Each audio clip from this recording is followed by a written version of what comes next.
to The Hypnotist, the show that gives you inside access to cutting-edge hypnosis with real clients facing genuine issues. Brought to you by the hypnotherapist demanded by celebrities, CEOs, and even royalty, Adam Cox. These recordings took place live from Adam's clinic in London's world-famous Harley Street. So, get yourself comfortable and enjoy today's episode of The Hypnotist.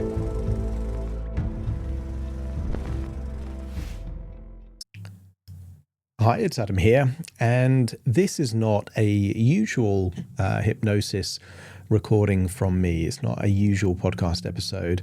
This is me being interviewed by a host called Dr. Jet, who is a clinical pharmacist and now hypnotherapist. And we have a conversation about beliefs, the unconscious, the pharmaceutical industry and placebos and antidepressants, and also my way of working and my way of looking at belief systems and helping clients to change. So hopefully you find this useful. It's about 50 minutes long. I'm answering questions from Dr. Jet, and this originally was recorded for Dr. Jet's own podcast called The Mystical Podcast. So if you are interested in hearing more of this kind of stuff, I'm going to have a link in the description where you can check out her podcast, and that way you can find more conversations, her hosting with other guests. So feel free to check that out. In the meantime, you might get some value from this session, and it's less about how I got started as a hypnotist and more about my belief systems and my way of working. So you might find this interesting. So find a nice place to relax and enjoy. Wonderful. Well, this is Dr. Jet with the Mystical Hypnotist, and I have a very special guest today, Adam Cox. Thank you for joining. It's a pleasure to be on your show today. Thank Absolutely. you, and I love your podcast and all your episodes. If you could kind of go into that a little bit and explain like how you got the idea for it, kind of your little background as well. Sure. So I'd been a hypnotherapist for about 5 years. And I was based in quite a prestigious address in London called Harley Street. And I chose that specifically because that's where a lot of very talented therapists ends up. Like that's the pinnacle of therapy. And I started there because I thought that if I was in a very prestigious place in London, as a beginning hypnotist, right in the very early days, it would give me an element of prestige and credibility and help me attract clients that could afford to kind of pay higher than the average kind of hypnotherapist. So I had this place in Harley Street, and that was going well. And I was mainly working with people with weight loss and addictions and phobias. And then COVID came along, and I had this sense that it didn't make sense to be paying high rent for a prestigious location if people weren't going to be seeing people face to face, and nobody really knew how long lockdown was going to last. But I had a sense that it wasn't going to be a couple of weeks. So I ended that lease agreement, and I really wanted an outlet for my hypnotherapy. I wanted a creative outlet. I'd already launched a podcast 1 month before called Modern Mindset, where I interview people. But I wanted a podcast where it was just me sharing my hypnosis. And I had a background in broadcast, and I'm a tech geek. I love microphones and audio stuff. So what I had been doing anyway, every time I had a client with a studio quality microphone, I would record the hypnosis for them and then send them the hypnosis session after, when I got back home after the session. So I had a bank of a couple of 100 hypnosis recordings, and I thought, wouldn't it be a good idea to have a podcast that isn't for hypnotherapists to train them? Because there's some great podcasts like that. I'm a big fan of Brain Software with Mike Mandel. And also, I didn't want to have this kind of generic hypnotherapy recordings that clearly weren't for someone, that they were just, kind of generic, like you kind of get on YouTube. So I kind of had this idea of, what if I had a podcast that had the actual hypnosis recording from an actual session with a client, and then before the session starts, I just describe, without breaking any confidentiality, what issues the client was facing and what kind of techniques and Yeah. approaches I use for that particular client. And I protect the confidentiality by only recording my voice and Yeah. then share that. And I did that in March 2020, right at the beginning of lockdown. And it's been going for about 5.5 years or so now. And in the early days, I was getting like 2 or 3 downloads a day. And these days, it's about 15,000 downloads a day. Yeah. Total, it's been over, I think, 13 million downloads. So it boggles my mind how many people have heard my stuff, but it feels great, and I get to share my hypnosis with the world. And I love it. I love your podcast, The Hypnotist. As I was saying, I was listening to your episode last night about the energy vampires. And I do love like your new take on explaining like how your client was going through something, because that first like helps us get out of our critical mind and drop into a more empathetic space and analyzing someone else's like struggles. And then possibly, we selected that episode right because we're also dealing with that. And so I really enjoy that. That's something that is my favorite part of your podcast, because you have that introductory of like, getting real moment, or like where I'm from in the South, we call it shoot the shit. So you're just like explaining what's happening to an everyday person, or maybe like a royal celebrity or whoever, and it's similar struggles that we have. And so how you explain it, and then in the episode I was listening to, like the visionary part of like explaining the fire, it was interesting. It was really interesting. And then you kind of segued from that fire into these things that suck energy. So it was very beautiful, like foreshadowing I saw with like your fire element, and then like having that, this burden of all that energy in you. And then you get around these people that they do take that from you. They do take glory, or, spontaneity, or more control. So just depends on what level they are. But no, I really enjoy like that part of each episode you do. I always am listening and then trying to like self-reflect myself, saying, oh, what am I doing that draw me to this that I know I need to work on? So yeah, I love it. And I think it does a couple of things as well, because one of the key therapeutic tools in hypnotherapy is Mm. disassociation. Yeah. So the moment I'm describing someone else, Yeah. they get to almost perceive their issues Yeah. like they're thinking about themselves like someone else, because it Yeah. was for someone else. What it also does is it manages their expectations, because when you listen to a hypnosis session, on my podcast, some of the suggestions are incredibly specific to the client that I'm working with. Yeah. So explaining that, well, this was for someone else, means that it reduces the probability of breaking rapport when Mm. certain suggestions come up and it's like, oh, where did that come from? Well, it's already been explained that it was for someone else. But my belief is that because there's 7 billion people in the world, even though I created that hypnosis session for a specific client, there's enough people in the world that can relate to the original thing. So that Mhm. energy vampire session, I think I did that 2 or 3 years ago, and it was for someone that really felt Mhm. that other people could really affect their mood, and it was Yeah. creative for them. But you found value from that yesterday, even though it was creative for someone else. And I think that's the wonderful thing about this, is that there's so many people in the world going through difficult things. Yeah. Someone could find something relevant for them. And that dissociation part is so integral to hypnosis. And that's something I love so much, is that it's one of the few things that you can really help a person change their perspective without having, trauma or great deal of grief. It's just a way for them to know, to look at a scene from a different angle. And that's kind of how I got the most healing from my hypnotherapy sessions. I did both general and past life regression kind. And so I had to do both ends really to try to find out what was going wrong. And it was energy vampires in my life through family.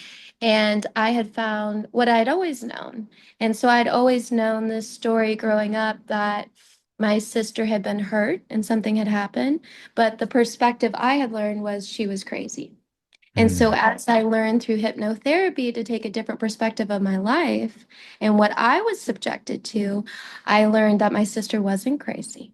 and that was the case, and those energy vampires were involved, and they were involved through lots of lifetimes. I fucking deal with them. So it's very interesting that Mm, like that carries trend. And for me, it depends, you know, how much your body takes in. So for me, it represented in my hair. So I was losing my hair at a like crazy degree. No doctors could explain. I was going through like lawsuits. This was kind of during COVID and at the end of it. So they were just chucking it up to, you know, anxiety, lawsuits, COVID. And I was like, guys, this is deeper. There's something much deeper going on. mm, And like I said, through different types of hypnosis, I really started to have a different perspective. And then I found that what I had always known, but the mind is beautiful. It won't, I believe, maybe we'll see if you think so too. I don't think it will ever show you something you don't want to see or ready for. It's almost mm, like it protects you in so many different ways. Now, if you're doing other substances, there may be darker things that show up, but just if you're living a pretty clean life, I would say the mind is doing everything it can to protect you so that you survive. And so what's interesting about hypnosis is if you can cause that dissociation and that different perspective, you're kind of unraveling that onion of protection to find the core problem. And for me, like I said, it was hair loss. And mm. I didn't, you know, I knew it. I knew always what the problem was, but I had protected myself as anyone would. And I So, would agree with that. I think the mind and the brain is almost hardwired for survival. And exactly. therefore, a lot of things come from a place of protection, but it's not it's not perfect. And No. sometimes the paradox is that the intention can be to protect, but actually the experience that an individual has can be panic attacks or it could Yeah. be addictions. Like a Yeah. lot of people with addictions are trying to deal with a very heavy emotion, even if the intention of that heavy emotion is to protect, it's an Yeah. unpleasant emotion, and then they try and numb that pain, which is also Yeah. protective, but in doing so, it can be destructive. And I Yeah. think a lot of what good hypnotherapists do is they reverse engineer and they say, like, you've got this Mhm. thing. Let's imagine it's coming from a well-intentioned place but delivered badly. How do we Yeah. optimize this? How do we improve it so that you get the protective, positive side, but without all of this self-sabotage or Yeah. self-destruction or inner criticism or whatever it might be? And I would say criticism is a good example of that. A lot of people have a voice inside their head that's very critical. Hmm. Positive intention is high standards, but it can make people miserable and Yeah. damage their self-esteem and knock their confidence. So Yeah. it's about finding an elegant solution that keeps the person protected, but gets them Exactly. enjoying more useful, resourceful states. Yeah. And you're absolutely right. It does cause, and you, like you were saying, that survival state, they will pick up things that are very harmful, like you said, and destructive to the body a lot of times. But sadly, it's usually because it's something they don't want to find or address, or like you said, it's so emotionally heavy. It's something they're just struggling with at the nth degree to survive. So yeah. And that's interesting. You had such a big change during COVID. I did too. I did too. I used to do pharmacy. I was working in the hospital. I usually made drugs to put people into coma. So I always say now this is much easier.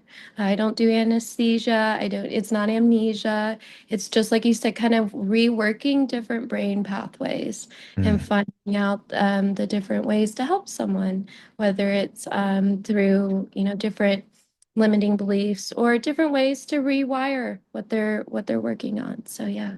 What's one of the most interesting cases you've ever had or come across?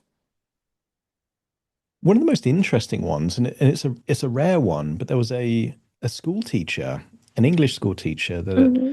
hadn't had a good night's sleep in years. Oh And the wow. reason why is that every time there was a loud noise or a noise that they couldn't explain at night, Hmm. they would have a really deep belief that it was some kind of almost like evil force, almost like a spirit or a Yeah. poltergeist or something like Yeah. that.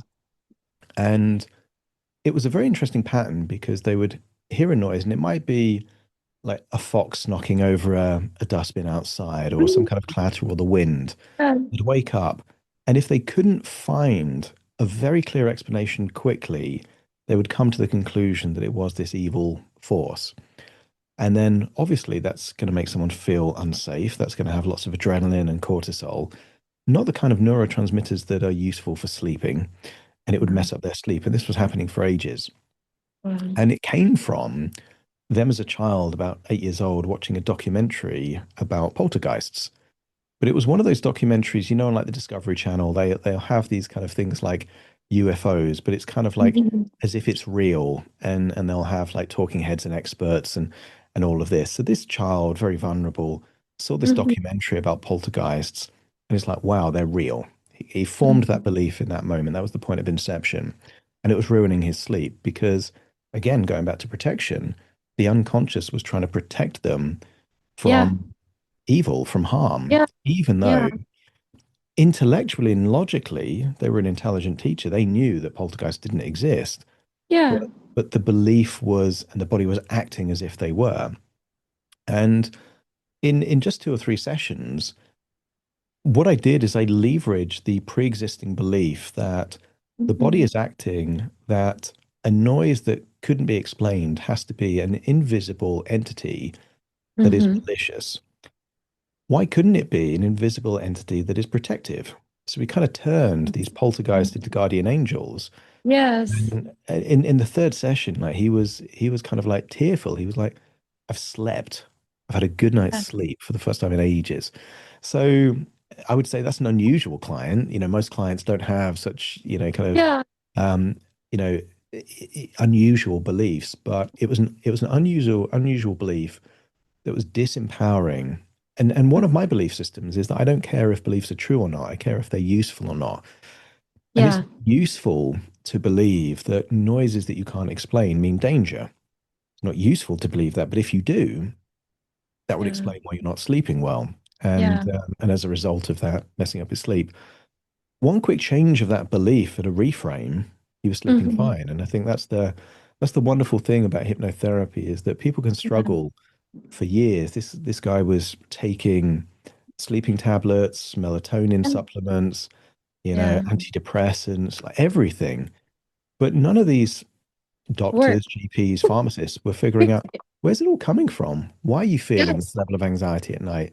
Yeah. They're just as you know this from your background in pharmacy, the pharmaceutical industry is about managing symptoms, not addressing the root cause of the problem. And that's the an elegant goal for a hypnotherapist to kind of figure out where's this all coming from? Oh, Uh, a belief that was formed when you watch a documentary when you're 8 years old. Well, let's deal with And that. that's beautiful to reframe it that it's positive. That's what we do a lot in past life regression therapy is it's 100% reframing whatever is presented because it could be wild, they could be seeing fairies, but it's presenting what they've seen as a protection and as an element of understanding for their current situation in this reality. So it's Mm. very important to be grounding them that, this is great. We saw this, but there's some application for this in your reality. Your mind is showing you this for something in your reality. I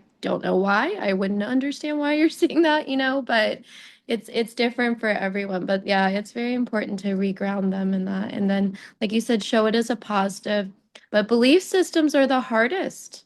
So I like how your take on if they're useful, they're good, because those are the hardest to get through. Well, And I would that's why say, pharmacy in medical is so prevalent at people thinking they're getting better yeah, because they're believing when they take that medicine, it's working. And sadly, that's a good thing in a way because your body will help itself and heal what it needs to. But as you said, pharmacy is about masking the symptoms and trying to yeah, make. or managing the symptoms. I think what's fascinating about the pharmaceutical industry is that every clinical trial has to be, um, measured against a control group, and that control group generally is them given a placebo, which they think may be the actual thing. And sometimes when you compare, I remember they don't have the same level of detail on kind of medication packaging here in the UK that they do in the States, but I was in the States, Yeah. and there was some packaging for and I think it was an antidepressant, but I saw the label Yeah. and it was like side effects may include suicidal ideation, heart palpitations, and it had all this list of all Mm-hmm. these kind of like really horrible side effects. And Mm-hmm. then it said has a 62% improvement against the control group. And I'm like, okay, so this is better than something that did nothing at all with no side effects, a complete Exactly. placebo, but that still helped make people feel happier just because they expected it to. It And I did. think some of hypnosis is based on that. And I think again, as a hypnotherapist, I lean into that. That's why I was in Harley Street. That's why in the early days I would have very expensive suits and kind of, dress the part and make sure they were aware of my qualifications because it Yeah. all adds to this element of expectation that if you're dealing with someone credible, then that's going to enhance the results. What I would say with belief systems, people are too obsessed with is it true or not? Yeah. But here's the interesting thing. Humans can believe anything. If you look Yes, through we've seen history, this. yeah, if you look through history, humans don't like not knowing. So if they don't know something, they'll fill in the gaps. And was it was it true that in Viking times over Scandinavia, when there was a thunderstorm, it was a god called Thor smashing his hammer against the clouds through sheer anger? No. And when they made a sacrifice, was that appeasing the gods to build goodwill? We would Yeah. say now no, but they Yeah. certainly believed it at the time to the extent that they would sacrifice animals and even humans to do Mm. that. Humans can believe anything. You probably know a few conspiracy theorists. Yeah. There's lots of people that have some woo-woo beliefs. Yeah. And there's lots of people with religious beliefs that, again, I no judgment for me, I'm an atheist, but if someone has a religious belief, why would anyone get into a conversation about whether it's true or not? What's way more useful is it useful? Now, I don't care if you believe in God or Allah or Buddha or whatever it Yeah. might be. Does it enhance the quality of your life? Does it make it easier to It deal usually, with difficult things that you're going through? Who cares if it's true? yeah. And therefore, the moment you don't care if beliefs are true as a therapist, but you care more about if they're useful, well, then it Hmm. makes sense to get almost release disempowering beliefs that are causing problems and have way more of those empowering beliefs and useful beliefs that make people feel, how many people are told when they're a child they're stupid, Yeah. or, they're ugly or this or that. There's people walking around with beliefs that they were told from an older person when they were young. That's a post-hypnotic suggestion. They were told something, they believed it, and they're Yeah. running that program throughout their life. And I think one of the most beautiful things that we can do in hypnotherapy is audit and figure out what is the belief that's causing all the problems, change that belief, and life gets better quickly. Does. And that's how it worked with, like, especially with my therapy. I had to change belief systems about my family because Mm, of, I said, I had a different perspective. I finally saw it from my sisters, not from them's. So I had to change my belief system about my family and about my religion, which I always knew and didn't espouse to or like. I wouldn't say I'm totally atheist, but I would say at this point, I believe there's some fabric that connects us all, but like you, I don't care what it is. And I'm mm, usually just trying to figure out and tap into that because a lot of times what's interesting is when I do the past life therapy, that fabric that I'm tapping into at a deeper level in the theta, it's very consistent no matter everyone that comes in, unless their belief system in a religion is so ingrained in fear, then there's questions that will deviate and the answers will deviate. So it's yeah. very interesting to see, like I said, I'll have people that are Muslim, I'll have people that, are fundamentalist Christians and all the different realms, and some that are atheists. And usually when we tap into that core consciousness level, the answers are very similar, unless the belief system is so ingrained in fear Then you can tell though they slip out. You can tell the voice changes. You can tell they're dropping out of that trance a little bit because they're working back into that belief system that they've ingrained, and they don't, it's a protection thing too. They don't want to, Yeah. go past that. Um, so it is definitely difficult. Belief systems are very hard, especially the religious. I know when I practice, because I'm from Texas, when I practice this in Texas, it very hard to connect, very hard to find even clients. The people are always in such a fear state that you're putting something in their mind. Hmm. That California or Mexico, easily accepted. Mexico, it's very much accepted, and I think it's because they have a bigger respect for the dead and the Day of the Dead. Hmm. So that's ingrained in their culture. So they don't have as much of a fear around hypnosis or other lifetimes. So yeah. And Yeah. I've worked with quite a few people with religious trauma because Yeah. unfortunately, um, there are some beautiful intentions and beliefs in most religions. You know, Yeah. be loving, be kind, be Yeah. generous, help those in need. But actually, throughout most of human history, a lot of religions have been a socialization tool to control.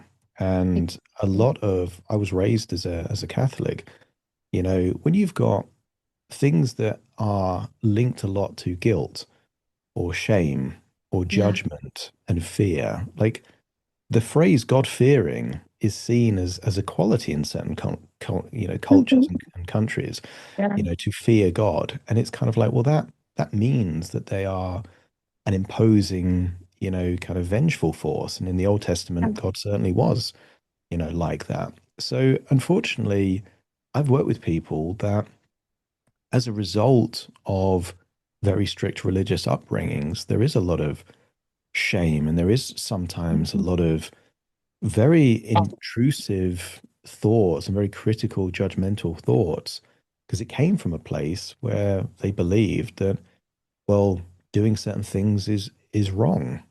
And it might be Yeah. wrong in one culture and completely fine in a different culture, but I Yeah. think unfortunately there is a downside. So when people say religion's good, it's kind of like it can be, but it can be horrible.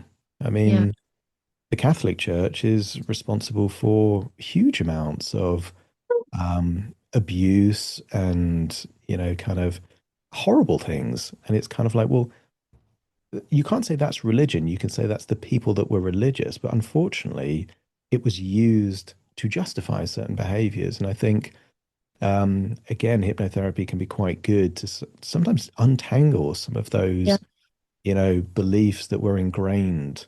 And we would call that brainwashing in a different context, when you've got lots of propaganda of things Hmm. which can't be verifiably proven. That's not education, that's brainwashing.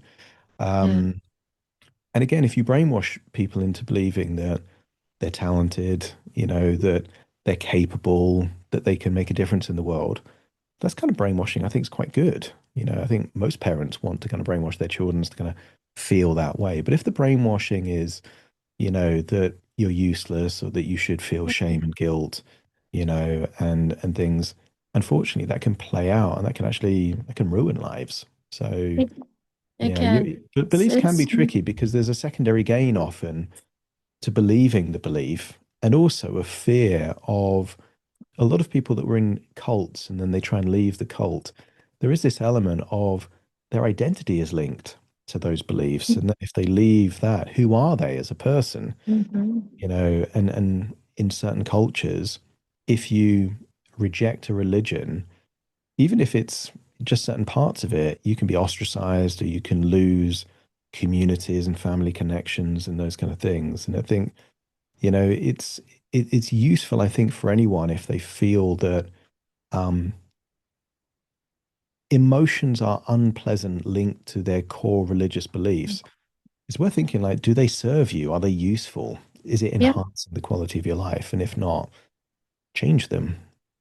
And that's beautiful how you described it. Most religions, especially I can speak in for America and the fundamentalist sect, they utterly use fear, guilt, shame to control. as it's a cult to control the people within it. And like you said, what's sad is the children that are born into this, they don't know anything different. So they have been raised their entire lives in a fear construct that if they believe differently, if they want something differently, if they want something they desire, even if it's to wear a different outfit, that that's wrong and that's shame. And as you said, that ingrains forever.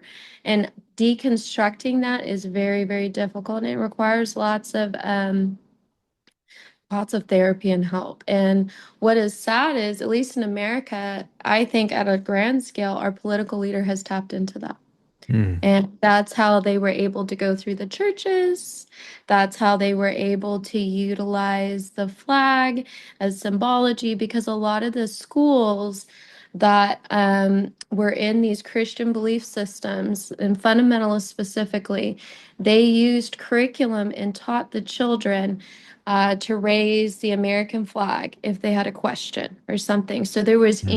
ingrained symbology within their curriculum and within their training, so that that entity tapped into that as a way to sway a lot of belief systems because of symbology, because of coloring and all of these things. We know that that can be used in propaganda to tap into a force to do something. And that's, I really think, what we saw happen in America, and what a lot Mm. of people have kind of described. There's been a documentary about it.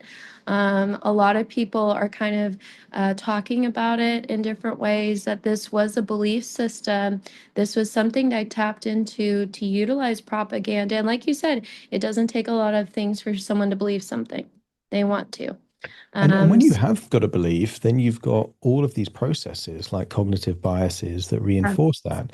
You start yeah, seeing the world through that belief system, which self-perpetuates a belief system, yeah, which is good if it's a really empowering belief system. If you believe that, you know, people are fundamentally good and you are very capable, then, you treat the world differently. If better. you believe, yeah, if you believe Yeah, that there's no failure, just feedback. If you believe you either win or you learn, then you deal with rejection and setbacks in an entirely different way. It self-perpetuates. yeah, Unfortunately, there are certain beliefs that are divisive, and there's certain beliefs that lead to resentment and hate and those kind yeah, of things. And I think when people think of hypnotherapy as just something that happens in therapy rooms or hypnosis happens on stage, they're missing the point. Hypnosis happens in the school system, it happens in the political system, it happens in the religious system, because it's a way of communicating in such a way that you can alter beliefs and mhm, access different emotional states. Therefore, yeah, because it's so powerful, of course, it's going to be found everywhere. It's just not mhm, called hypnosis. And I yeah, think, the moment you learn about hypnosis, you see hypnotherapy or hypnosis everywhere. yeah, I do, at least. I see it in one of my favorite things to talk about when I'm at the conferences is movie metaphors, because I mhm, think, there is a lot of symbolism and there is a lot of structural, things that are similar to kind of hypnotherapy in the actual structure of movies. Quite often it follows the hero's journey as a story arc. yeah, Well, what do most clients want to do? They want to change. They want yeah, to they want to evolve from who they are to who they want to be. That's yeah, almost every character in every movie, in every story. Like there is a transformation that takes place. So I yeah, think, once you kind of aware of this stuff, you can kind of, one, it helps to protect you mhm, against psychological tools like, yeah, kind of indoctrination, mhm, brainwashing, influence in a more insidious way. But also, I think it helps you to be more conscious of what kind of life do you want to live, and therefore mhm. what kind of belief systems and thoughts do you want consistently to have more of that, more of that quality of life that's desirable. I agree 100%. And also, I always go off, you said you went on those. I go off on drug commercials because I'm a pharmacist. And now that I Mm. know hypnosis, I just slay them. I go, every drug commercial is a hypnotic element. And they're like, how do you mean? I was like, they start off with the story They build the story. Are you having these symptoms? How are you doing? Oh, you're suffering from depression. Everything's gloomy, everything. And that's the buy-in. So that's where the client's going, I do have this. Oh, this does happen. And then the next part, they break. They always change the setting, the element, the tone. And then they're like, but today you can try this drug. It's hope. And it's Immediately. Yeah. submodality And they changes as offer hope. well. Quite often Yeah. the colors are quite gloomy for a depression Yeah. ad. They're quite gloomy to begin with. Exactly. And then suddenly they're brighter, Yep. and there's more smiles and Yeah. all of that kind of stuff. And it is, I mean, effectively commercials are there to influence and at some level, it's a post-hypnotic suggestion. It is. I consider a post-hypnotic suggestion, if X, then Y. If you've got Hmm. these symptoms of depression, then get this medication and your life gets Yeah. better. Now, if you believe that to be true, yes, Yeah. there will be some, you know, biochemical ingredient in the actual kind of drug itself that has an impact. But a lot of it is that you're buying into the very expectation that this thing helps. And therefore, if there is a placebo element, what if that contributes more than the drug? But now you've got the dependency and you've got the side effects. So you're right. A lot Well, of these for things are, antidepressant, we can already say those antidepressants, it's been clinically shown that placebo was better. They hmm, showed that sugar pills were better. So we yeah. can say without a doubt for that whole group that that was better.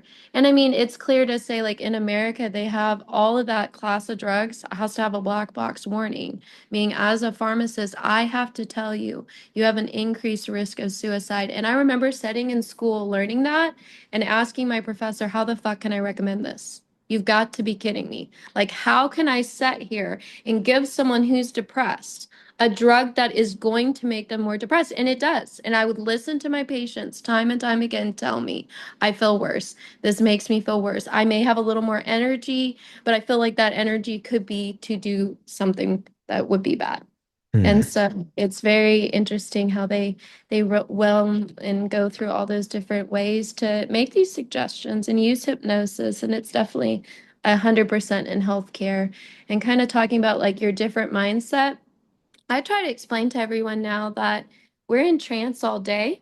It's what brainwave state you pick. And so I utilize like my pharmacy mindset. I was like, when I was a pharmacist, I was in beta.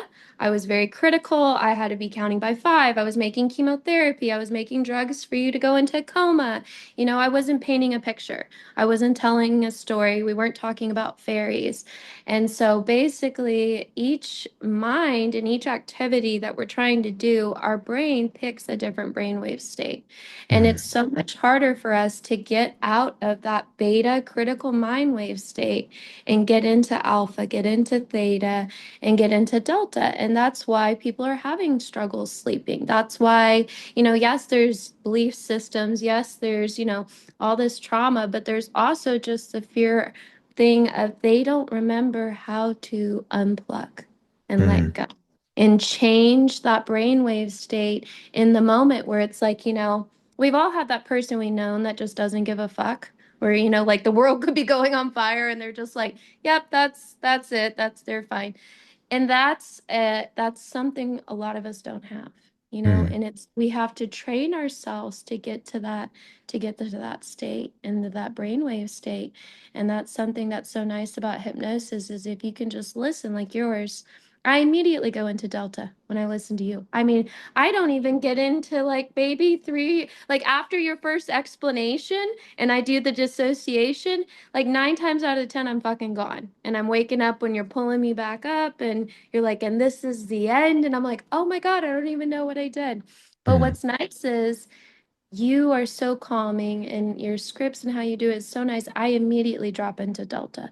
I'm immediately going into a deep sleep and getting that relaxation that I need. So it's a way to train yourself, definitely.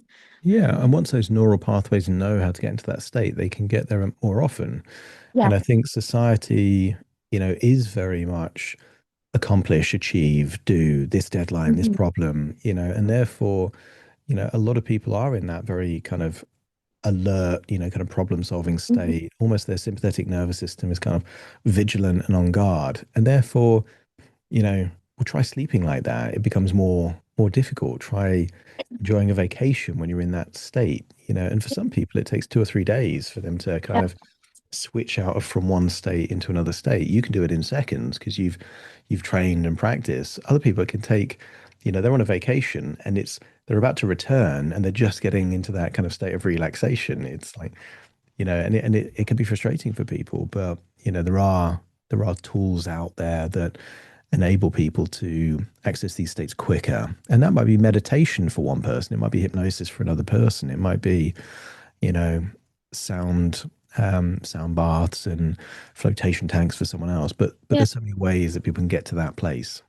Totally. I know for me it's hypnosis. I'm not as good at meditation. When I try to meditate and do that, I usually get back into my critical mind. Mm, It does not work the same way as hypnosis. I've always been good at just falling asleep. And like that's when, because it's, the state's closer to that, it's easier for me. But meditation, getting in that state, it's harder for me.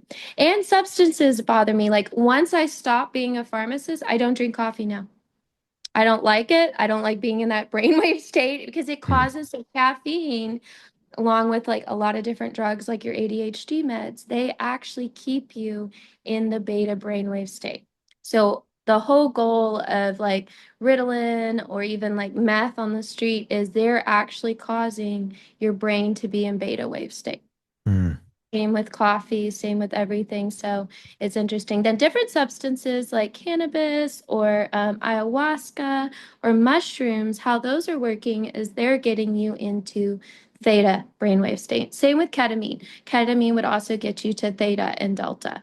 Ketamine's a little stronger, so it would even get you more to delta. So mm. yeah. And I Have think you a ever lot of had people are, yeah, I've had a few clients that, they will microdose while they're doing the hypnotherapy session, either live or they'll intend to do it alongside the recording Mhm. later.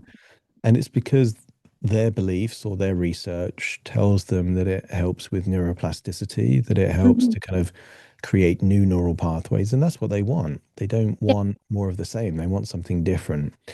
And I think, you know, it's good we live in a time where there is more access to research. When I grew up, it was kind of like there's statements like drugs are bad.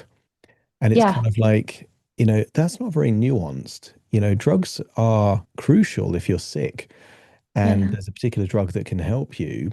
Certain drugs I think are more about profit for the pharmaceutical companies than they are about actually kind of yes, helping people. So it's very nuanced, and I think I've never I've never used recreational drugs, but I don't I don't have very strong judgments that it's good or bad. It's kind of like it depends on the belief system of the individual and their yeah, own personal experiences. And I worked with a client who is very logical, very intellectual. He's a day trader, but he had an LSD experience and really felt that he connected into this kind of almost collective consciousness. yeah, We just did this whole hypnosis session to reactivate that feeling without him needing to take LSD each time he wanted to kind of feel that way. So yeah, I think there is an idea, and that is that any feeling or any thought or any kind of strategy that you've had even once can be replicated or duplicated. That's kind of the essence of regression.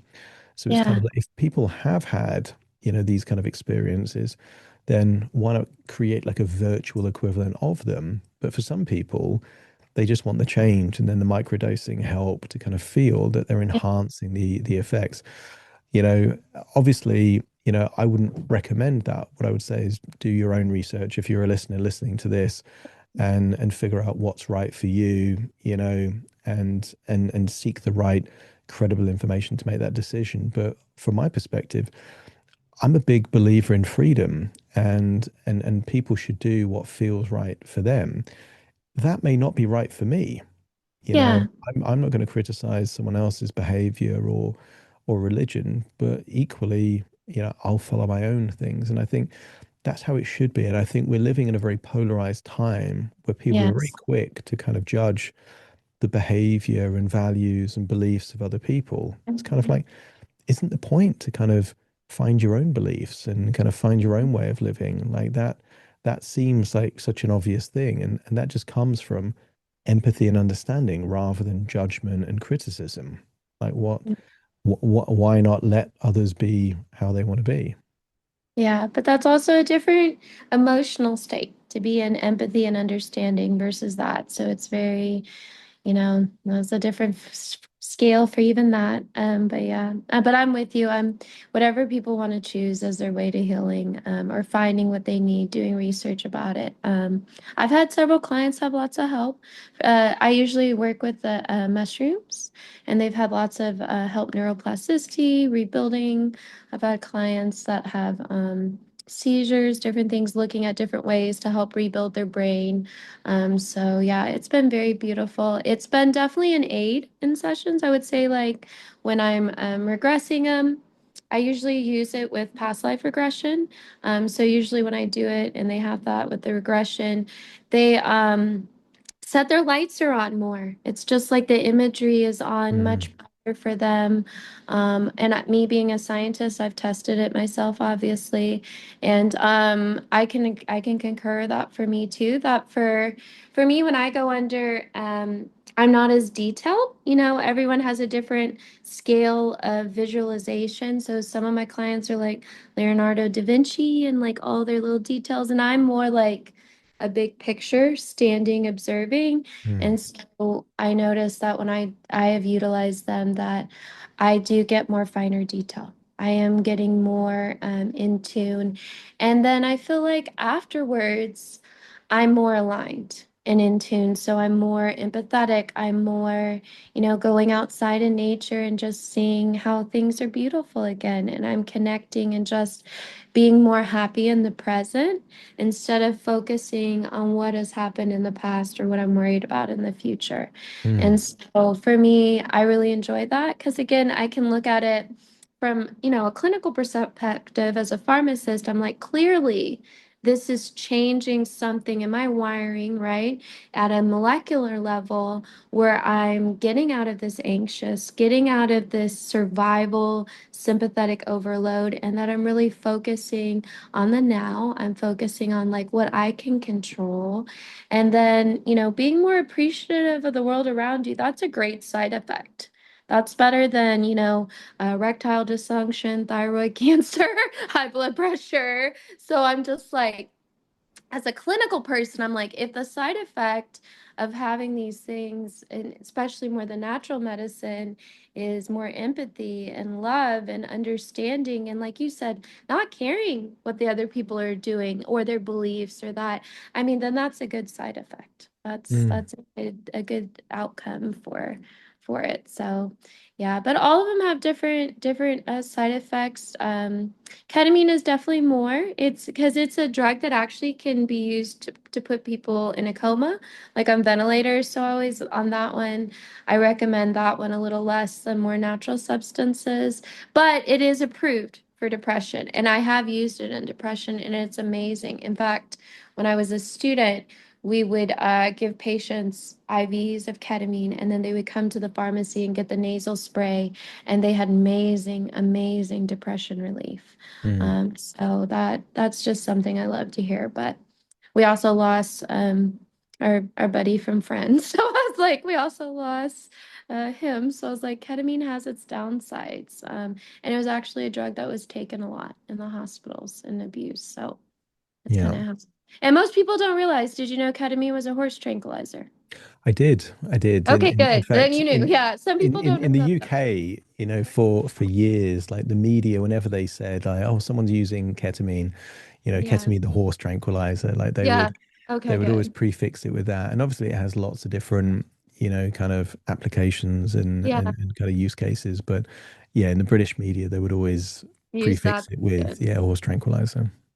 They don't know that as much in America, so they don't prefix it as much. So, like, even in pharmacy school when I went, they didn't really say that. And so that's always interesting when I interview people. I like to hear like what they're saying in different countries because it's so interesting in America. They don't program it to the horse tranquilizer as often. So it's just like, huh. But back to the, making the cell more. We're definitely ingrained in more pharmaceuticals here. So, Hmm. yeah. And I it does actually seem studied that, at Oxford in England and enjoyed their take on psychiatric and just the brain in general much more than America. yeah, So, I think there's an opening, a more openness, a more willingness to kind of learn these kind of yeah. things. I think, it certainly has evolved. It was quite often like, again, this collective generalization, Mhm. drugs are bad. And it's like, what, Yeah. all drugs? I would meta model that. All drugs in every context, like, Yeah. alcohol is a drug that can be good or bad depending on the situation. Caffeine is a drug, could be good or bad and depending on the situation. So, yeah, I think it requires more nuance and a bit more willingness to kind of ask questions and be curious about these things. Yeah. Have you ever read any of Dr. Oliver Sacks's work? I haven't. I've heard people mention him, but I haven't actually looked into it myself. Well, he wasn't a hypnotist, but he was a psychiatrist and he studied at I think Cambridge or Oxford. I learned him when I was studying at Oxford, and he describes from his clinical side like how people start developing different psychiatric disorders or stuff. And he started off with a man who mistook his wife for a hat. So Oh, I he have heard started that story. seeing Yeah. her, yeah, he started seeing her head as a hat, and it was very interesting. Well, he goes on in other books called Hallucinations, where he starts looking at people's hallucinations and seeing like, is there validity to them? What's going on? Is it like the brain malfunctioning? Was there, cirrhosis or other disease states, dementia causing it? And some of them was very, very interesting. Seizures was one of the cases that was truly interesting because people that have seizures, they usually have psychic visions beforehand. Mm. And so he went into great detail describing patients with seizures having visions and different things. And I've had clients that have seizures, and I have found they go in deeper in hypnosis. They Mm. actually, it's like something with their brain wiring. I don't know if you've had any clients with seizures, but it's like they're able to switch and they just go in quicker into hypnosis, it seems. So, Well, I mean, there's a way of thinking about seizures as kind of ultimate disassociation. While they're having the seizure, they're not in that kind of conscious, kind of awake state. So, yeah. you could look at it in that way, that they know how to get to a place of radical disassociation. So could be that. Yeah, that's kind of what I believe. Now that I'm looking at it from the clinical, and now that as a pharmacist, I would, give them their drugs for that and help them maintain a lower brainwave state so they didn't go into their seizures. But now, as a hypnotist, as I'm looking at it, I think it's like you said, it's a quick dissociation. Because some of the clients that I've had, they go in so deep, they're speaking different languages. Mm. They'll be like, one of them is like in the day they're, like an accountant, English speaking, no other languages from the South. And then they go so deep into trance, they start speaking Hindu from when they Wow. were, and you're just like, oh my goodness. How do you go? But I think, like I said, it's something with that rapid dissociation, and they're able to just access, all these different compartments of their brain and utilize things. So, yeah, it's very interesting. Well, thank you so much. Do you have any other questions or any other good cases you'd like to discuss? Um, I think the one final thing I would add is, we've Yeah, mentioned the podcast a bit. If anyone's curious about listening to my podcast, yeah, on any podcast platform, so Spotify, Apple, yeah. also YouTube, if you look for The Hypnotist, you should be able to find lots of things there. And I think I've published around about 1,850 different hypnosis sessions. So for anyone listening, they can kind of check out that. And some people like the explanation beforehand, but I've also recently on Spotify got a subscriber only version, which means that it's just the hypnosis, nothing else. So if people just want to hear the hypnosis, that's also available on the platform. Wonderful. And you can also catch this episode on Spotify, and it'll also be on my website, hygeawellness.com. So, yes. So, thank you so much, Adam. I appreciate you. This was wonderful. And thank you for all that you do in helping us, whether it be depression, addiction, or energy vampires. So, thank you so much. I do appreciate it. More than welcome. It's a pleasure. Thank you. Thank you so much for joining me on today's episode of The Hypnotist. If you've enjoyed this episode or got some value from it, please give it a 5-star rating and review. And maybe you know someone that would also benefit from this particular episode, in which case share the episode with them so they can also get the benefit too. And if you would like to listen to this episode where it's just the hypnosis, so no intro, no outro, no explanation, just the hypnosis and completely ad-free, there will be a link in the description where you can subscribe at a very low cost and only get access to the hypnosis. So if that's of interest, please check that out. Thank you again for being a regular listener of The Hypnotist, and I'll see you again soon for more.